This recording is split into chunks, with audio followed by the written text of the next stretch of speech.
如果那2个字没有讲透，我不会发现我难受。怎么说出口，也不过是分手。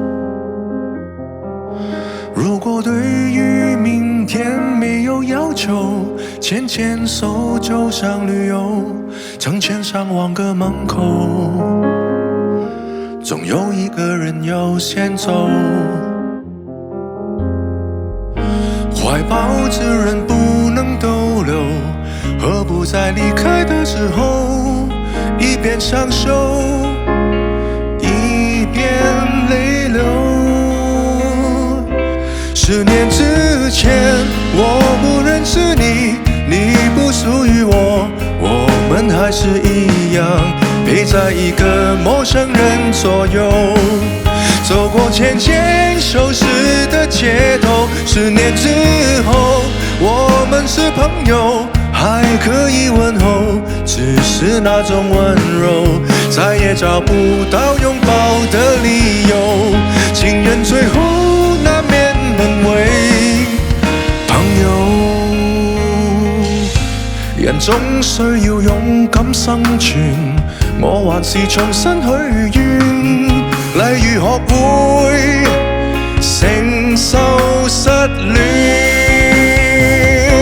明年今日別要再失眠，床褥都改變。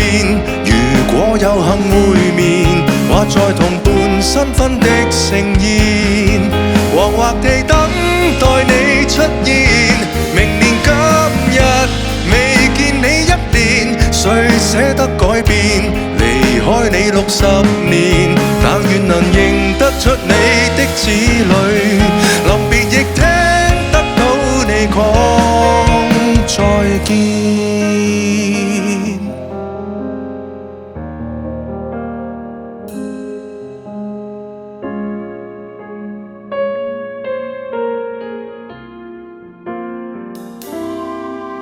靜靜凝視窗前，腦海的思緒像花在冬季睡眠，天邊已泛彩霞，這一刻都是像畫，但始終一個歸家。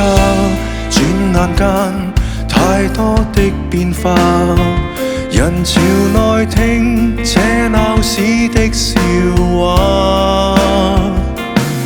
瞬間所有悲傷都只覺渺小，慢慢學會世界若暫停仍不再重要。其實命運就像大廈，如都市幻化，凌亂如燈火中的密碼。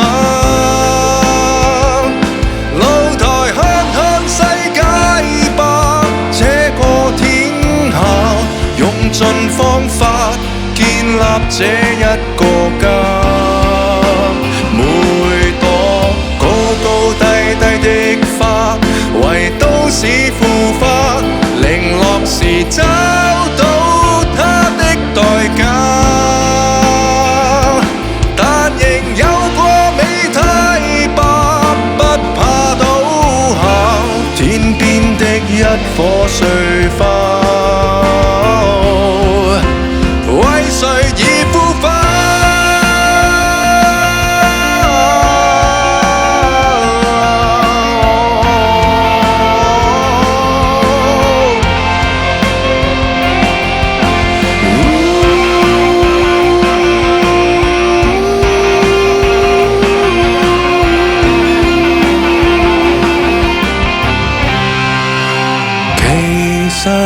命運就像大廈，如都市幻化，凌亂如燈火中的密碼。露台看看世界吧，這個天下用盡方法建立這一個家。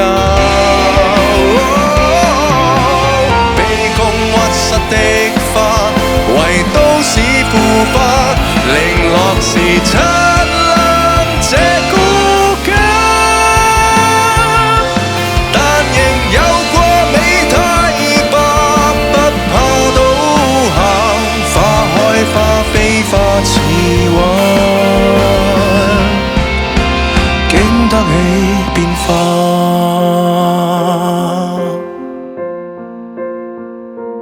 嗯